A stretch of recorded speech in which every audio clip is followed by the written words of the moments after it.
The night had fallen heavy, and the weight of exhaustion bore down on my shoulders as I pulled out of the dimly lit parking lot.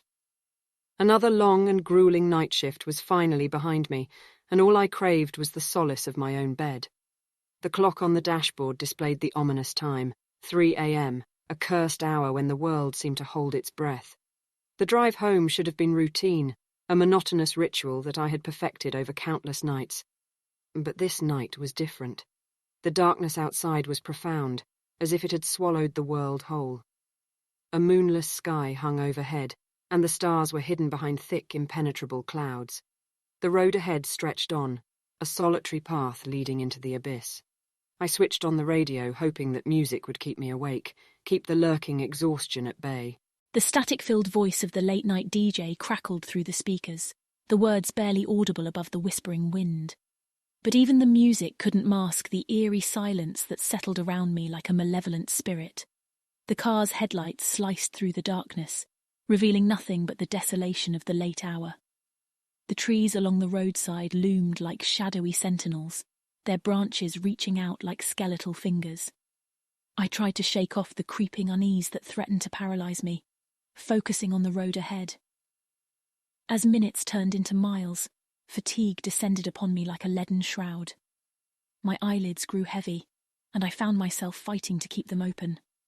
Panic swelled within me.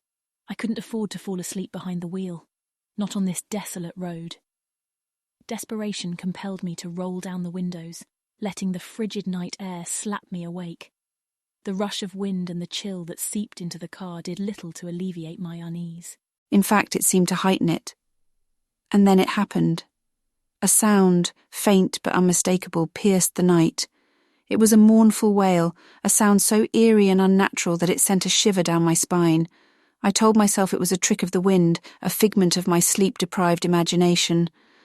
But the sound persisted, growing louder and more haunting with each passing moment. I couldn't ignore it any longer. It was as if the night itself was trying to communicate with me, to draw me into its secrets. My heart pounded in my chest as I realized that the sound was coming from behind me, as if something were following my car. I glanced in the rearview mirror, and a gasp caught in my throat. There, emerging from the abyss, were two dim and ghostly headlights. They glowed with an otherworldly spectral light, steadily gaining on me. Panic surged through my veins as I pressed the gas pedal to the floor, my tires screeching in protest. The ghostly car drew nearer, and I could make out more details now. It was an ancient, rust-covered vehicle. Something straight out of a nightmare. Its windows were pitch black, reflecting nothing but the impenetrable darkness of the night. I couldn't see the driver, but I could feel their malevolent presence, a looming, invisible force. I veered onto a narrow, winding road, desperate to lose my pursuer. The ghostly headlights followed, never wavering, never faltering. Panic gripped me as I realized there was no escape, no way to outrun this malevolent force. The road twisted and turned like a serpent, each bend bringing me closer to the edge of reason. My heart raced, my mind a blur of terror. What did this entity want with me? Why had it chosen me on this cursed night? And then the road took a sharp turn, a hairpin curve that seemed to defy the laws of physics. I braced for impact, convinced that the end was near.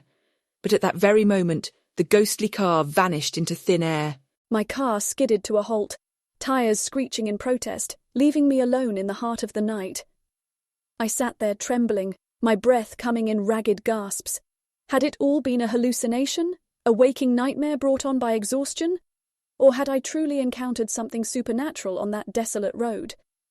With trembling hands, I turned the car around and continued my journey home, haunted by the memory of those ghostly headlights and the mournful wail that still echoed in my ears.